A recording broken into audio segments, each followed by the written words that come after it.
Assalamualaikum warahmatullahi wabarakatuh. Alhamdulillahirabbil alamin wa bihi nasta'inu ala umuri dunya waddin. Asyhadu an la ilaha illallah wahdahu la syarika lah wa asyhadu anna Muhammadan abduhu wa rasuluh wa la nabiyya ba'dah. Adal amanah wa ballagha risalah wa nasaha al-ummah wa jahada fillahi haqqa jihadi hatta atahu yaqin. Tarakana 'alal mahajjatil bayda lailuha kanahariha la yazigu anha illa halik. Allahumma fassalli wa sallim ala nabiyyina Muhammadin sayyidil awwalin wal akhirin wa asyrafil anbiya'i wal mursalin wa ala alihi wa ashabihi wa man sara ala nahjihi ila yaumiddin. Allahumma subhanaka la ilma lana illa ma 'allamtana wa 'allimna ma yanfa'una wa zidna ilman. Allahumma rabbana atina fid dunya hasanah wa fil akhirati hasanah wa qina adzabannar. Amin ya rabbal alamin. Baik Bapak Ibu sekalian yang dimuliakan oleh Allah Subhanahu wa taala, kita lanjutkan kajian tafsir kita surat Al-Ma'arij. Al-Ma'arij bagian kedua ya. Tentang faidah atau pelajaran yang dapat kita ambil, kita petik dari surat Al-Ma'arij. Yang pertama ada 3 poin ya, ada 3 faidah atau 3 pelajaran yang dapat kita petik dari surat Al-Ma'arij. Yang pertama, bada'atil ayat allati biha sifatul mu'minin al-mukarramin. Di dalam surat Al-Ma'arij terdapat penjelasan tentang sifat-sifat orang beriman al-mukarramin yang dimuliakan oleh Allah Subhanahu wa taala. Dan di antara sifat-sifat itu yang paling penting yang disebutkan di surat Al-Ma'arij bidzikris sholati fi awwali hadis sifat. Bahwa sifat orang beriman, akhlak orang beriman atau ciri khas orang beriman yang paling utama yang disebutkan dalam surat Al-Ma'arij adalah as-sholat, yaitu tentang sholatnya. Jadi ciri atau sifat atau perbuatan orang beriman yang paling khas itu dapat dilihat dari sholat mereka. Kalau sholatnya sempurna, dalam arti sempurna itu khusyuk dalam pelaksanaannya, juga berjamaah dalam pelaksanaannya, maka mereka adalah orang-orang yang sebenar-benarnya beriman. Karena di dalam Al-Quran dijelaskan bahwa sholat yang paling ideal itu adalah sholat yang khusyuk. Karena sholat khusyuk itu berat, maka balasannya itu tidak sembarangan. Apa balasannya? Surga Firdaus. Alladzina hum fi salatihim khashi'un ulaika humul warisun alladzina yarisunal firdausa hum fiha khalidun. Jadi wajar kalau sebuah amalan berat, balasannya bonusnya pun besar, Firdaus. Dan sholat khusyuk itu berat memang. Kalau sholat biasa gampang, tapi sholat khusyuk itu berat. Sholat khusyuk kita ulang-ulang ya, sebagaimana yang diartikan oleh sahabat mulia Ibnu Abbas radhiyallahu taala anhu, harus mencakup 3 hal. Ini sering kita ulang-ulang menjadi peringatan buat kita. Sekali lagi, sholat khusyuk itu bukan merenung, berdiam diri merenung saja. Balem, pandangan ke bawah balem, kosong, itu bukan khusyuk, ngalamun itu. Ngalamun itu. Atau tunduk bisa juga. Saking tibranya gitu. Khusyuk juga bukan mengosongkan pikiran. Khusyuk juga bukan balem. Karena kata Imam Malik, kalau balem tidak baca Fatihah, tidak qomat kami, tidak sah sholatnya. Batal sholatnya, karena Fatihah itu rukunnya dibaca, bukan direnungkan. Fatihah itu dibaca, qiraatul Fatihah dibaca. Standar baca itu mulut qomat kamit. Tapi ulah tarik teuing ngaganggu batur. Ngaganggu imam. Saya pernah sholat di sini, di yang di belakang itu tarik. Keganggu imam itu. Bahkan sholat zuhur yang sirriyah itu di depannya berisik, itu kadang-kadang lupa rakaat imam itu. Kahiji emut kahutang, kedua diganggu kuno tukang lengkap ya. Keganggu, sering beberapa kali begitu. Keganggu dengan yang bacanya. Jadi Fatihah itu qomat kamitnya itu harus, karena kalau tidak qomat kamit bisa batal sholatnya. Kenapa? Karena Fatihah itu dibaca, qiraah, bukan tafakur, bukan tadabbur. Fatihah itu dalam sholat dibaca. Berarti mulutnya qomat kamit. Baca Fatihah. Tidak diam, tidak balam bahasa Sundanya. Kata Ibnu Abbas, khusyuk itu harus mencakup 3 hal. Baru orang disebut khusyuk. Dan itu sebenarnya mudah karena indikasi atau indikatornya dapat kita pelajari gitu. Bukan khusyuk yang benar-benar masalah hati banget gitu, bukan. Itu salah satu bagian saja. Dan pada hakikatnya jangankan kita mikir khusyuk, kita sudah sholat saja alhamdulillah. Bisa sujud, bisa ruku saja sudah alhamdulillah. Batur mah tuh bisa. Orang lain mah nggak bisa sholat tuh karena mungkin nggak dapat taufik hidayah dari Allah, ataupun memang orangnya malas gitu. Sudah Allah kasih bujukan, kasih motivasi, tapi orangnya malas. Maka orang kayak gitu diancam oleh Allah Ta'ala. Orang yang sholatnya balang bentong, sholatnya nggak jelas, itu dengan neraka jahanam.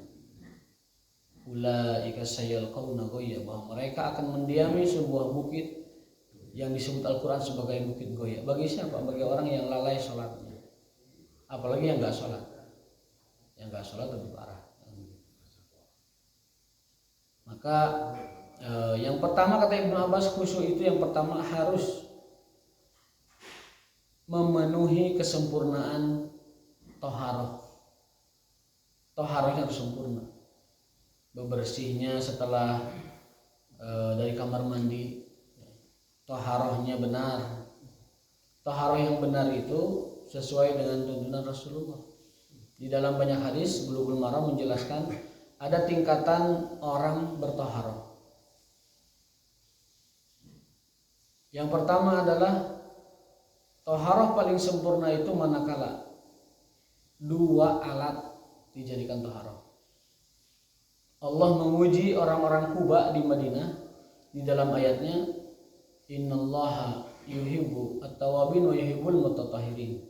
Dalam ayat lain, di dalamnya fihi rijalun yuhibbuna an yatatahharu. Di dalam orang-orang Kuba di sana ada orang-orang yang sangat suka bertoharoh sampai Allah memuji mereka. Jadi di Madinah itu ada sebuah perkampungan namanya Kampung Tuba. Kampung Kuba ini ada Masjid Kuba di sana, masjid pertama umat Islam. Yang kita dianjurkan untuk menziarahinya kalau kita ke Madinah. Rasulullah tiap hari Sabtu itu pergi ke Masjid Kuba untuk sholat duha di sana. Masjid Kuba. Jadi ada 4 masjid yang kita dianjurkan untuk mengunjunginya. Satu Masjidil Haram, yang kedua Masjid Nabawi, yang ketiga Masjid Aqsa, yang keempat Masjid Kuba di Madinah. Allah memuji orang-orang Kuba karena orang Kuba itu punya kebiasaan kalau toharoh itu 2 kali. Ya. Allah memuji fihi rijalun yuhibbuna an yatatahharu wallahu yuhibbul mutahhirin. Di kampung tersebut orang-orang toharohnya itu maksimal dan Allah mencintai mereka. Lalu ditanyalah kepada penduduk Kuba, ya ahla Kuba, wahai penduduk Kuba, apa yang membuat kalian dicintai Allah? Sampai disebutkan dalam ayatnya bahwa di kampung Kuba ada orang-orang yang suka sekali untuk bersuci dan Allah menyukai orang-orang yang bersuci. Jawaban mereka, kami kalau taharah 2 kali. Bagaimana 2 kali? Yang pertama menggunakan selain air, baik batu atau kayu atau daun atau kain atau tisu dan sebagainya. Di zaman itu baru ada batu dan kayu. Lalu setelah itu kami basuh dengan air. Di dalam Bulughul Maram itu sangat jelas, banyak hadisnya. Sampai para ulama menyimpulkan bahwa toharoh itu ada 3 tingkatan.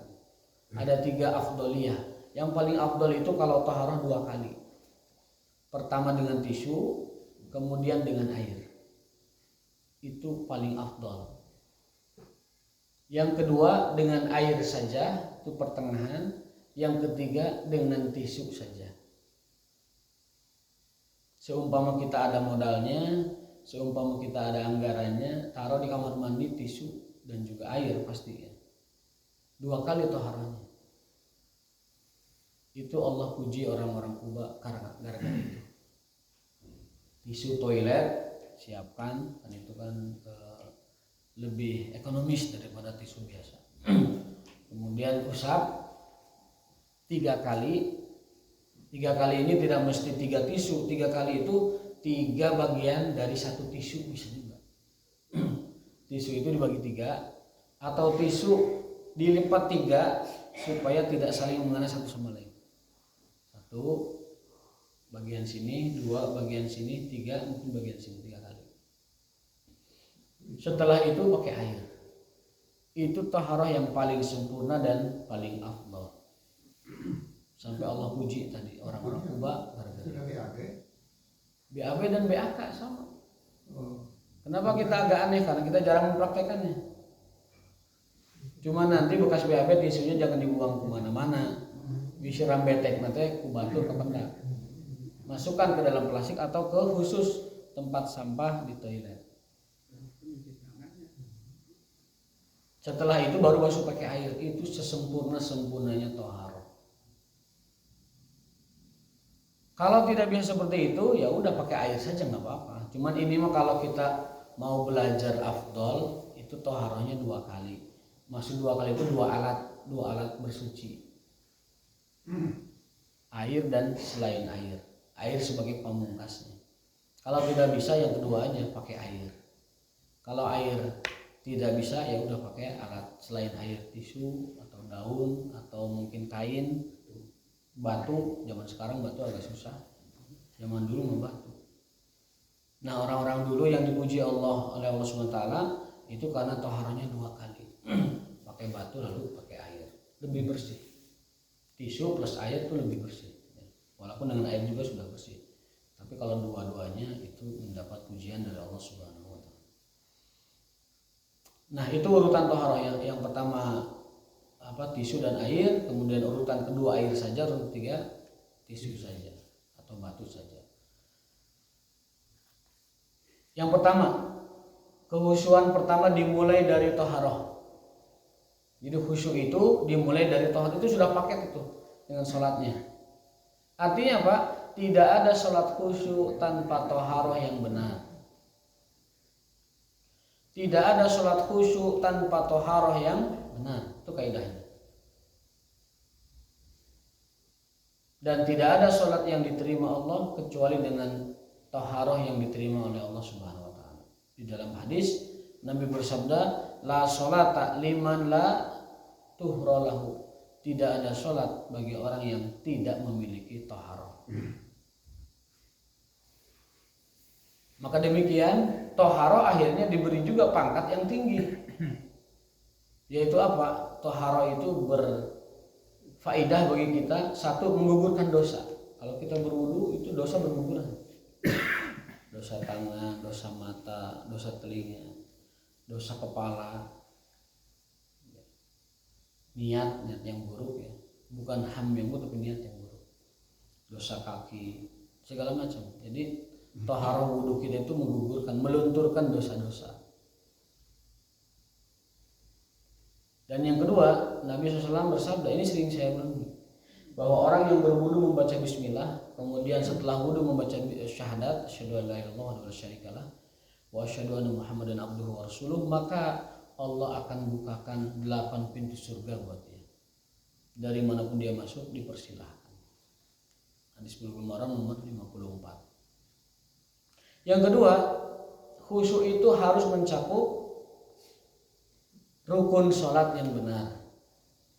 Dari takbiratul ihram sampai salam itu harus benar-benar terpenuhi hak-haknya, yang kita sering sebut dengan tuma'ninah di sholat. Imam Syafi'i sampai menyatakan batal orang kalau tidak tuma'ninah, tidak memberikan hak rukunya, hak i'tidal, hak sujud, hak duduk antara dua sujud, tidak dipenuhi haknya, batal sholatnya kalau kata Imam Syafi'i, karena tuma'ninahnya tidak terpenuhi. Dan sangat disayangkan ada orang yang sholat tuh bahasa Kuningan nama sumaya baik, bahasa Kuningan, paduan saja, sekedarnya saja, ruku sakayangan, sama sekali tidak terlihat tuma'ninah dalam sholatnya. Dan sering kita saksikan baik sholat sunnah ataupun sholat wajib, yang seharusnya dapat terkoreksi ketika kita taklim sebenarnya. Khawatir ya. Rasulullah menyebutkan standar ruku itu kalau kau simpan kendi di atasmu tidak jatuh, jadi tidak melengkung, harus rata ruku itu, dan dalam waktu yang lama, biqadri tasbih, sampai tasbih selesai, atau manuk tengapung, tidak hibar gitu. Ketika kita melakukan gerakan sholat itu baru khusyuk tuma'ninah itu.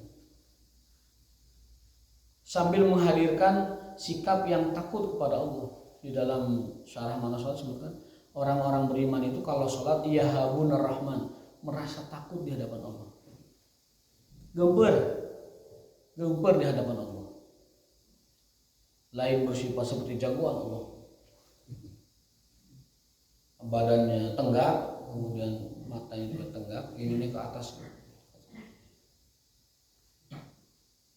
Orang-orang beriman ketika mereka sholat yahabunar rahman, menunjukkan sikap takut, sikap gemper di hadapan kebesaran Allah Subhanahu wa ta'ala. Lahir dan batin ditunjukkan dengan sikap. Kalau badan itu terasa takutnya, kalau hati terasa mengakui kebesarannya. Yang paling sederhana dapat kita bayangkan tuh begini, saya suka begini. Manusia itu titik kecil dari bumi yang kecil, ya. Bumi yang kecil itu titik kecil dari 2 miliar bintang di dalam galaksi kita, galaksi Bima Sakti. Galaksi Bima Sakti yang berisi 2 miliar bintang itu titik kecil dari 2 miliar galaksi yang ada di alam semesta. Berarti 2 miliar kali 2 miliar bintang. Bumi itu titik kecil, apalagi kita mah di Sukamenak itu dikenal. Di Bandung saja kita tidak diperhitungkan. Ada beberapa orang yang Allah kasih kedudukan mungkin dikenal orang. Kita mah di lingkungan kita sendiri tidak dikenal. Kecil. Sampai Allah menyatakan bahwa manusia itu hakikatnya dia sempurna pada ketiadaan. Hal ata 'alal insani hinun minad dahri lam yakun syai'an madhkura. Manusia itu diciptakan oleh Allah Ta'ala syai'an lam yakun syai'an madhkura, lain sasaha lain naon manusia teh. Lam yakun syai'an madhkura, lain sasaha lain naon. Jadi kita ini sempurna pada ketiadaan. Teu boga naon jeung lain naon, jeung lain sasaha urang teh. Lam yakun syai'an mazkura. Tapi sekarang faktanya kita merasa sudah berjasa kepada agama Islam, merasa kita memberi manfaat kepada Allah dengan mengibadahinya, padahal kita yang butuh kepada ibadah itu. Merasa menurang teu ibadah bakal kumaha kitu Islam, merasa menurang teu ibadah bakal kumaha Allah teh kita. Itu salah. Kita yang butuh Allah, Allah sama sekali tidak butuh kita. Bahkan dalam hadis, andaikan manusia dari Adam sampai hari kiamat takwa semua, soleh semua, nggak ngaruh sama Allah itu. Masih ngerti Adam sampai ke akhir manusia di akhir zaman kiamat, takwa semuanya ala aqta qalbi rajulin wahid. Takwanya itu semua sama seperti satu orang yang bertakwa. Semua sama bertakwa. Mazada dzalika fi mulki syai'an. Tidak nambah sama sekali, pengaruh sama sekali kepada Allah Subhanahu. Kebalikannya, andaikan penduduk dari zaman Nabi Adam sampai hari kiamat, manusianya dan jinnya bobrok semua, bejat semua, kafir semua, mana qasadzalika min mulki syai'an, sama sekali itu tidak mengurangi sedikit pun, pengaruh sedikit pun kepada Allah Subhanahu wa taala. Jadi jangan pernah kita merasa ini ibadah ini untuk Allah. Tapi itu semua untuk, kalau sudah filsafat berpikirnya bahwa ibadah itu adalah untukku sendiri, bahwa beramal soleh itu adalah untuk saya sendiri, itu dia akan punya motivasi lebih ketimbang hanya melaksanakan kewajiban. Dalam diri kita terpatri, terpancang dalam diri kita, saya yang butuh sholat ini, saya yang butuh ilmu. Karena agar orang bisa istiqomah mesti ngaji tiap hari. Tidak mesti ngaji di sini, dalam arti kata bisa baca, bisa munasohah dengan orang lain, bisa mudzakarah, bisa munadzarah dengan orang lain, bisa langsung berguru, talaqi dan mulazamah, bisa juga dengan meminta nasihat. Ala kulli hal tiap hari harus ada ilmu yang masuk pada diri kita supaya kita bisa istiqomah. Istiqomah itu yang pertamanya itu mesti sering input ilmu yang baru kepada kita atau mengingatkan ilmu yang lama kepada kita, baru itu bisa istiqomah. Nah, kembali ke tadi bahwa ketika kita takbir, bayangkan itu kita titik kecil dari bumi yang luas. Bumi yang luas ini titik kecil dari 2 miliar bintang dalam galaksi kita, dan galaksi kita pun hanya titik kecil dari 2 miliar galaksi. Dan 2 miliar galaksi itu pun titik kecil dari luasnya alam semesta. Dan semesta yang luas ini, yang masing-masing jaraknya 500 tahun perjalanan, itu bagaikan titik kecil dari kursinya Allah Subhanahu wa taala. Dan kursi jangan diartikan kursi seperti kita. Tidak ada yang menyuruh kita ataupun memberikan kita informasi kursi itu bagaimana, tidak ada. Udah kursi aja. Biarkan bahasanya seperti itu. Biarkan kosakatanya seperti itu. Jangan maknai apapun, jangan di bagaimanapun, jangan di apa-apain lah, gitu aja. Penting mengakui bahwa wasi'a kursiyuhus samawati, kursinya begitu luas, maha luas, melebihi luasnya langit dan bumi. Kursi yang maha luas ini juga hanya seperti gelang yang dilempar di padang pasir yang luas dibanding arasnya Allah Subhanahu wa ta'ala. Jadi kursi yang maha luas ini dibanding arasnya Allah bagaikan gelang yang dilempar di padang pasir. Dan arasnya Allah yang maha luas ini titik kecil dibanding kemahabesaran Allah Subhanahu wa ta'ala. Dan Allah istiwa di atas arasnya, bukan pada arasnya, bukan nempel pada arasnya, tapi di atasnya. Allah menciptakan aras dan Allah tidak membutuhkan aras. Innallaha khalaqal arsy wa la yahtaj ilal arsy. Allah menciptakan aras dan Allah sama sekali maha suci Allah. Allah tidak butuh kepada aras itu sendiri. Karena aras itu adalah makhluknya. Dan Allah tidak butuh sama sekali kepada makhluknya. Allah menciptakan makhluk dan Allah tidak membutuhkan makhluk. Innallaha khalaqal makhluqin wa lam yahtaj ilal makhluqin. Allah menciptakan para makhluk dan Allah sama sekali tidak butuh makhluk. Itu dalam akidah diterangkan seperti itu. Jadi jangan pernah menyangka Allah menciptakan aras lalu Allah butuh aras, itu sama sekali tidak. La yahtaj ilal arsy. Allah tidak butuh sama sekali kepada aras itu sendiri. Padahal aras itu adalah makhluk Allah yang paling besar.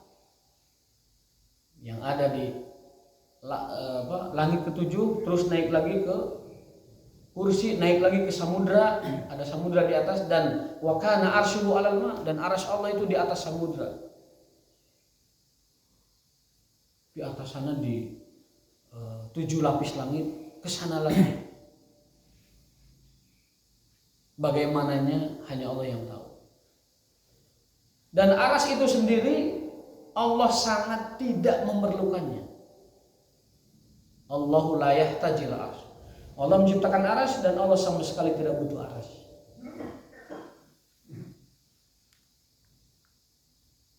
Itu yang mesti dipahami. Jadi jangan sampai memahami Allah punya arsy lalu duduk di situ. Tidak begitu. Atau Allah punya arsy lalu Allah berbaring di situ. Itu pemahaman yang salah. Karena ayatnya itu istiwa. Istawa itu ya istawa. Istawa itu istawa. Meninggi. Istawa itu meninggi. Rafa'a, irtafa'a, ala wartafa'a. Allah itu meninggi, maha luhur di atas arasnya, bukan pada arasnya. Ini yang perlu dipahami supaya kita lebih merasakan bagaimana kebesaran Allah, agar sholat kita lebih khusyuk. Kalau kita sholat membayangkan kebesaran Allah yang begitu luar biasa, begitu dahsyat kebesaran Allah, kita akan lebih khusyuk sholatnya. Juga akan lebih semangat untuk mendatangi kewajiban-kewajibannya, dan lebih semangat untuk menghindari pelanggaran atau larangan-larangannya. Kalau kita merasakan kebesaran Allah, Allahu Akbar, Allah Maha Besar dari seluruh yang besar, itu khusyuk terasa itu kayak gitu. Nah, supaya bisa begitu teh butuh ilmu. Di antara ilmunya itu adalah mempelajari sholat itu sendiri. Mempelajari sholat itu sendiri. Orang-orang beriman, mereka terlihat dari sholatnya. Saya lanjutkan. Sholat khusyuk yang ketiga meliputi selain toharohnya benar, kemudian rukunnya benar, yang ketiga tadi hatinya hadir. Hudurul qalbi. Jadi definisi khusyuk itu adalah istifa'u syuruti wal arkani ma'a huduril qalbi. Terpenuhinya rukun dan syarat plus kehadiran hati dalam sholat kita.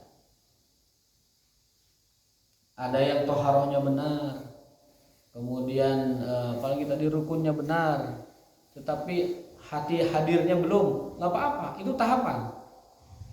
Tapi yang masalah itu sudah dari toharohnya nggak benar, ada sela-sela tapi tidak diruru, ada wudhu kaki cuma digini aja, dia main bola gitu kan, tidak tersentuh oleh air semuanya, tidak digosok. Dalki itu harus digosok, tahliyah itu harus diruru, digosok diruru itu harus. Itu hak dari anggota wudhu kita. Kalau tidak, Rasul mengancam wailun lil aqabi minan nar. Tempat orang yang wudhunya tidak kena air memuncangan neraka. Tidak, aqab itu memuncangan. Orang yang wudhunya tidak kena air memuncangan finnar, diancam dengan neraka. Kalau anak kecil ya dimaklum wudhunya memang berbedan mereka mah. Tapi kalau orang besar kita masih wudhunya digini-gini tanpa kayak main dribble ya, main dribble bola, tanpa diruru, tanpa digosok, ya kita seperti anak kecil kalau belum wudhunya belum meningkat. Padahal Rasul sudah memberikan motivasi dan bujukan itu sedemikian rupa. 8 pintu surga balasannya orang yang menjaga wudhu itu. Maksudnya menjaga wudhu itu melakukan wudhu dengan benar. 8 pintu surga Allah sediakan bagi yang wudhunya benar. Masa kita? Ya inilah masing-masing introspeksi termasuk saya pribadi. Walaupun wudhu semalas apapun, lakukan wudhu dengan benar. Diruru, digosok dengan bersih. Jangan asal basuh, jangan sembarangan. Itu khusyuk dimulai dari situ. Jadi mustahil sholat khusyuk kalau wudhunya berantakan. Mustahil sholat khusyuk kalau wudhunya belum benar. Dan Nabi Muhammad SAW mempelajari wudhu itu langsung dari Jibril alaihissalam. Nabi belajar wudhu langsung dari Jibril. talakinya Nabi tentang wudhu itu ke Jibril, sanadnya ke Jibril bahasa kitanya. Lalu Rasul ajarkan kepada sahabatnya, kemudian sahabatnya ke tabiin dan tabi sampai ke kita. Wudhu ini turun temurun diwariskan oleh karun-karun orang. Jadi ada dua ibadah yang Jibril langsung tutorialkan kepada Rasulullah.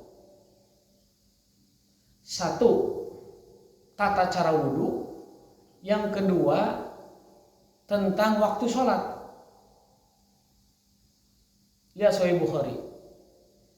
Nabi Muhammad SAW diajarkan oleh Jibril dalam sehari semalam sholat itu begini. Jadi Jibril sholat subuh diajarkan ke Nabi, ini waktu subuh tuh ini sholat.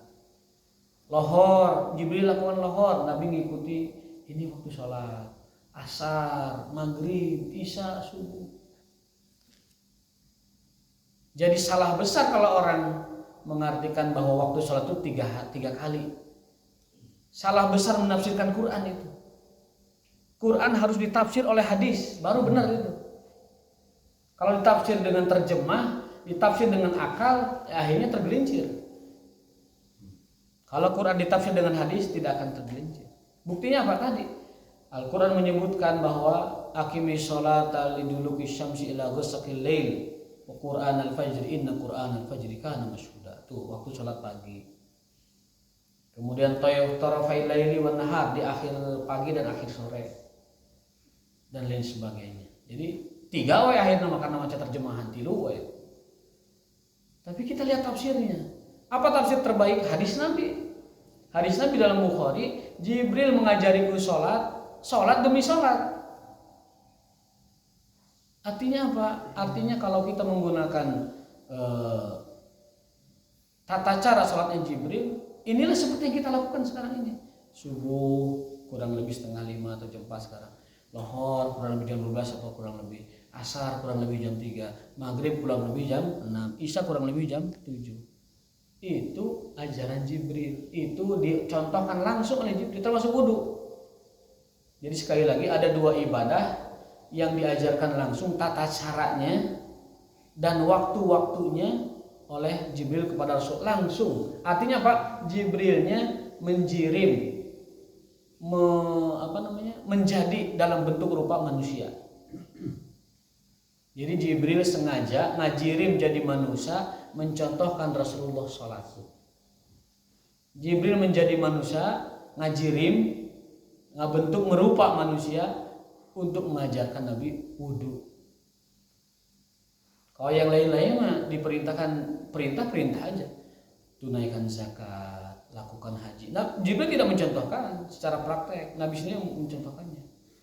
Tapi sholat dan wudhu Jibril ajarkan langsung tata caranya. Jadi kalau bahasa orang lama tidak manual bu, tapi langsung tutorial. Bahasa anak muda sekarang begitu oleh Jibril alaihissalam. Maka lakukanlah 2 hal ini, sholat dan juga wudhunya dengan sesempurna mungkin. Itu sebelum Sidatul Setelah kan perintahnya perintah dulu, perintah sholat 5 waktu. Lalu teknikalnya Jibril ajarkan. Begini cara sholat, ini waktu sholat. Jadi kalau ada orang sekarang yang masih berpendapat waktu sholat 3 kali, jelaskan di sini. Jibril sendiri yang mengajarkan sholat per sholat, waktunya. Kalau yang menyangkal wudhu tidak ada, Islam semua sepakat dengan wudhu. Tapi kalau sholat ada yang berbeda pendapat. Nah, ini sampaikan bahwa Jibril sendiri yang mencontohkan Nabi sholat dan Nabi ikuti sholatnya beliau. Ketika itu Jibril menjirim jadi manusia biasa dan dapat dicontoh, dapat diikuti. Kalau Sidratul Muntaha itu melebihi aras. Sidratul Muntaha itu melebihi langit ke-7, tapi di bawah aras. Sidratul Muntaha itu di atas langit ke-7. Kan ada hadisnya, hadis Isra Mi'raj. Ya. Mi'rajnya itu sampai aras apa? Sidratul Muntaha. Sidratul Muntaha itu di atas langit. Mi'rajnya. Ke Sidratul Muntaha. Bukan ke atas. Bukan ke atas.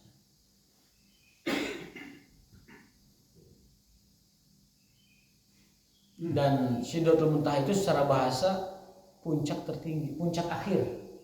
Maksudnya apa? Puncak akhir yang dapat ditembus oleh manusia. Ketika langit ketujuh itu Jibril pamit, minta izin bahwa ya Rasulullah, saya hanya bisa sampai sini. Kalau aku paksakan, aku akan terbakar. Maka Rasul menuju Sidratul Muntaha, puncak tertinggi yang dapat ditembus oleh manusia, oleh makhluk ya. Apakah Rasulullah melihat Allah? Kata Aisyah dalam hadisnya, nurun urituha, ada cahaya yang menghalanginya. Ada cahaya yang menghalanginya. Dari antara Rasulullah dengan Allah Ta'ala itu terhalang dinding yang berbentuk cahaya. Itu cahaya Allah.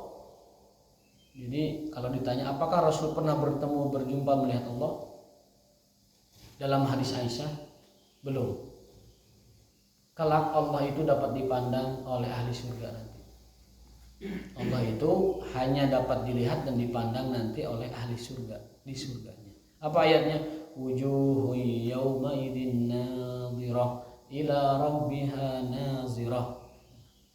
Di hari itu wajah-wajah orang beriman berseri-seri sambil melihat Tuhannya yang maha mulia. Wujuhu yawma idzin nadhirah, wajah orang-orang penghuni surga berseri-seri ila rabbiha nadhirah, sambil memandang Tuhannya.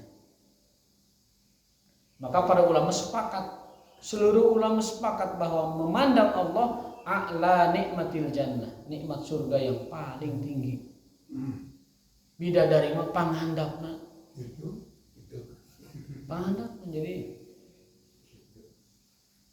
motivasi kita harus lebih dari itu. Saya ingin mendapatkan karomah kemuliaan dengan memandang wajah Tuhan saya, dengan memandang Allah Subhanahu wa Ta'ala. Ini mas sepakat. Orang yang tidak mengakui bahwa Allah dapat dilihat pun, kalau di surga mah semua sepakat. Seluruh mazhab akidah di umat Islam, ahli sunnah wal jamaah dan yang lainnya sepakat bahwa nanti kelak di surga orang-orang beriman penghuni surga dapat memandang Allah Subhanahu wa Ta'ala. Kalau kata Gus Bahama sederhana, karena di surga dimensinya sudah berbeda. Allah izinkan kita dapat melihatnya. Di dunia tidak ada makhluk Allah yang diizinkan untuk melihat dan memandangnya. Tapi di surga nanti kita dapat melihatnya. Kenapa kita meyakini itu? Karena ayatnya berbicara seperti itu. Ila rabbiha nazir, melihat Tuhannya. Belum lagi di hadis. Di ayat aja banyak. Lilladzina ahsanul husna wa ziyadah. Bagi orang yang berbuat ihsan, mereka selain dapat surga juga dapat bonus tertingginya, yaitu memandang Allah Subhanahu wa Ta'ala. Berapa dimensi itu? Allah alam, itu mah penjelasan Gus Bahar. Supaya memudahkan orang memahaminya, surga itu dimensinya berbeda dengan kita. Surga itu dimensinya berbeda dengan kita. Di surga orang sewareg apapun, seminum banyak apapun, tidak ada kotoran. Berarti metabolisme sudah berubah di sana, dimensinya sudah berubah. Bahkan kata Ibnu Qayyim, ahli surga itu menikmati berhubungan seksual dengan para bidadari tanpa mengeluarkan sperma. Karena sperma ada itu untuk keberlangsungan keturunan. Di surga kita tidak perlu keturunan, maka sperma tidak ada. Jadi yang namanya mani, mazi, wadi, kotoran ataupun BAK, BAB di surga ditiadakan. Masih ngerek gembul, unggal pengadahar nggak membuah segala rupa, tiap hari junub dengan ratusan bidadari, tidak ada istilah mandi junub. Kan orang di dunia junub teh riweuh ku mandina. Teu mandi dosa, ada wajib mandi. Selain hikmahnya adalah untuk mengembalikan kesegaran tubuh. Kata para ulama, kenapa kencing tidak mandi tapi berhubungan keluar sperma mandi? Kata para ulama begini alasannya. Dan ini didukung oleh kedokteran. Kalau air kencing itu sisa metabolisme, sisa makanan, sisa minuman itu jadi air kencing. Najis. Karena sisa makanan dan minuman. Kalau sperma itu adalah intisari dari seluruh tubuh kita. Dalam sperma kita itu ada intisari dari seluruh, artinya perwakilan dari seluruh tubuh kita itu ada di sperma itu. Sehingga ketika dia keluar, ya bukan kotoran. Sperma itu bukan kotoran. Makanya hukumnya suci. Lalu kenapa wajib mandi? Wajib mandi mah hukumnya. Hukumnya wajib mandi. Kalau spermanya tidak najis. Apa dalilnya? Dalam hadis Aisyah, istri Nabi pernah menjelaskan, kuntu afruqu al-maniyya min saubi Rasulillah. Aku sering mengerik air mani dari pakaian Rasulullah. Kalau kering, kalau basah aku kucek-kucek saja. Dan Rasul sholat subuh menggunakan baju itu. Mandi. Kalau mazi mah berbeda. Mazi itu keluar bukan saat berhubungan, tapi saat bercumbu atau menghayal atau melihat sesuatu yang mengundang hasrat. Pendahuluan. Bisa pendahuluan, bisa tanpa pendahuluan mani itu. Tapi kebanyakan kalau dia bercumbu dulu, kalau dia misalkan berhasrat dulu, atau mungkin menghayal atau lain sebagainya, itu yang keluar adalah mazi. Najis ya? Najis itu mah karena dia mirip kencing. Itu yang mirip kencing. Apa perbedaan mani dengan mazi? Kalau mani itu dia memancar, mimma indafik, ayatnya kan begitu. Yang kedua, keluarnya itu biladzah, dengan kenikmatan. Yang ketiga, ma'ahayajan syahwah, keluar beriringan dengan syahwat terlepas. Yang ketiga, yang keempat sifatnya lengket. Dan yang kelima, mani itu keluar dari persetubuhan atau mimpi basah. Tidak najis, tapi mewajibkan mandi. Wah, lagi seru ini. Yang satunya lagi, kawannya mani itu mazi. Kalau mazi itu berasal dari seperti kencing. Sifatnya Pak tidak memancar, lengketnya lengket memang, tapi tidak selengket mani. Kemudian dia berasal dari cumbuan ataupun hayalan, bukan persetubuhan. Tidak memancar. Nah, yang seperti itu mah dibersihkan tempatnya, kelaminnya, kemudian boleh diciprat baju celananya yang kena air itu, ataupun diganti juga lebih afdal. Dan cukup berwudu saja. Berwudu, bersihkan dulu kelaminnya, kemudian ciprati bekas pakaian yang kena itunya, lalu berwudu dan sholat. Kalau mau lebih tenang, ganti pakaiannya, bersihkan kelaminnya, berwudu dan sholat.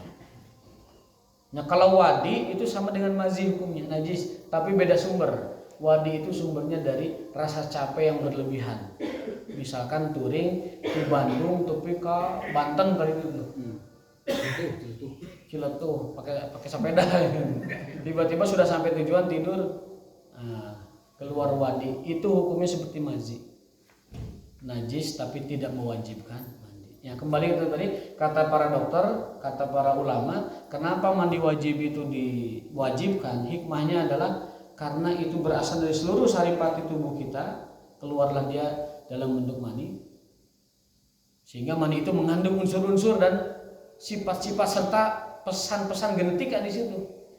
Hidungnya sama nanti dengan orang tuanya. Kenapa sama? Karena dari unsur bapaknya di situ. Telinganya, kepalanya, kaki ngumpul di situ. Nah, ketika diwajibkan mandi, karena seluruh tubuh ini ketika syahwat keluar itu bergoncang dan bergetar, saking nikmatnya begitu. Terus mandi. Terusnya.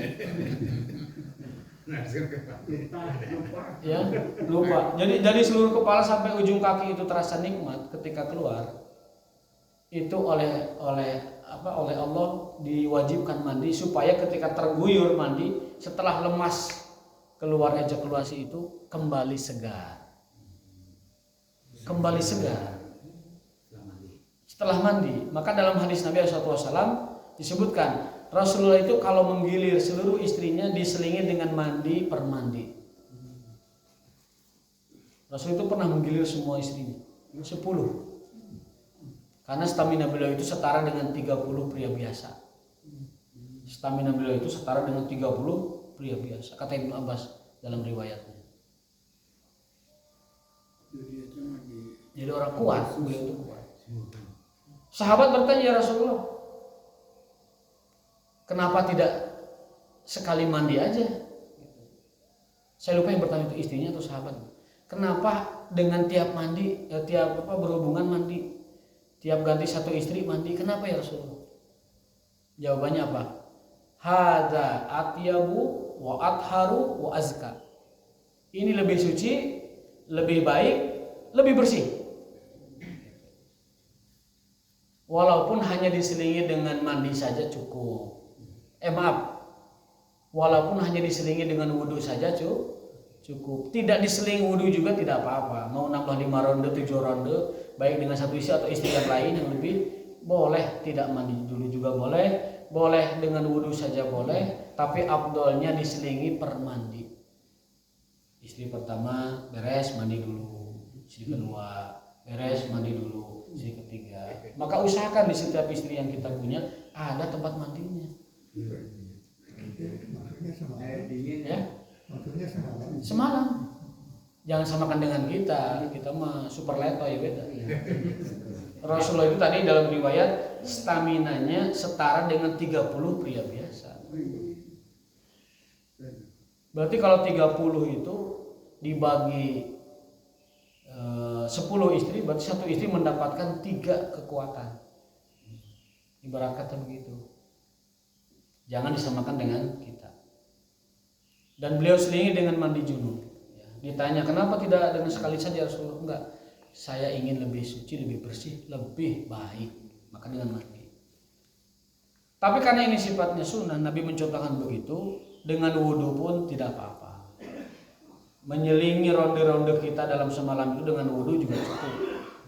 Bahkan tidak pun tidak apa-apa, tidak diseling pun tidak apa-apa. Ini memang kita berbicara tentang Rasulullah mencontohkannya demikian kepada kita.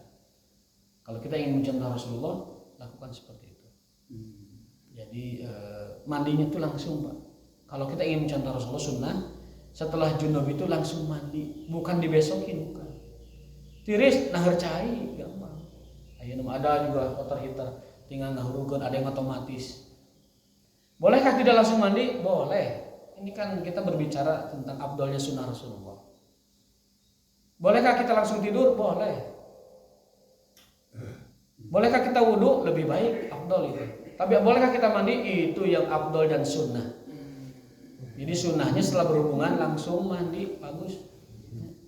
Jangan diseling. Masuk.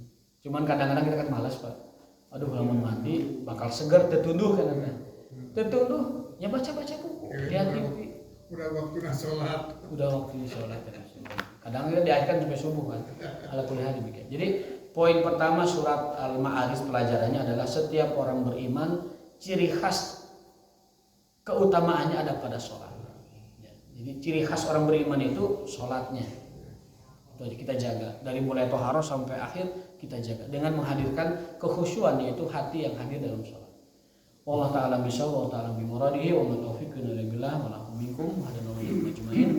Subhanakallahumma wa bihamdika asyhadu an la ilaha illa anta astaghfiruka wa atubu ilaik. Wassalamualaikum warahmatullahi wabarakatuh.